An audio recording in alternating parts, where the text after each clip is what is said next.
Book 245, Resurrection by Leo Tolstoy, 1899. Resurrection is Tolstoy's final novel and his most morally urgent.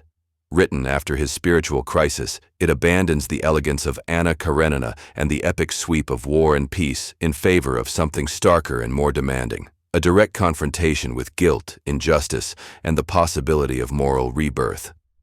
The story begins with Prince Dmitri Nekhlyudov, a privileged nobleman serving as a juror, who recognizes the defendant in a murder trial as Katerina Maslova, a woman he once seduced and abandoned, setting her on a path toward poverty, prostitution, and wrongful conviction. This recognition becomes the novel's moral spark. Nekhlyudov realizes that her suffering is not an accident of fate, but the consequence of his own selfishness. Tolstoy follows Nekhlyudov as he attempts to repair the damage, seeking legal redress, giving up wealth, and following Maslova through prisons and Siberian exile. Yet resurrection is not a sentimental redemption story. Bureaucracy resists justice, institutions preserve cruelty, and good intentions repeatedly fail. Tolstoy exposes the legal system, the church, and the state as mechanisms that protect order rather than truth. Maslova herself undergoes a quieter transformation.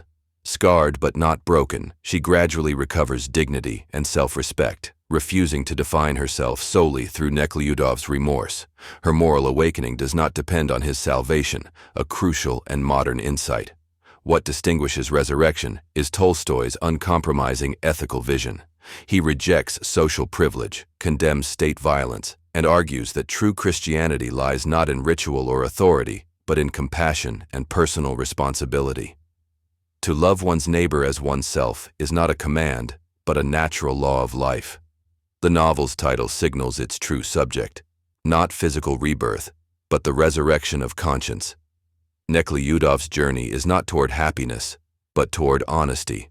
Tolstoy suggests that moral awakening is painful, lonely, and often unrewarded, yet necessary. More than a century later, Resurrection remains unsettlingly relevant. In a world still marked by inequality, mass incarceration, and moral evasion, Tolstoy asks a question that refuses to fade. What does it mean to live justly, once we see the harm we have caused?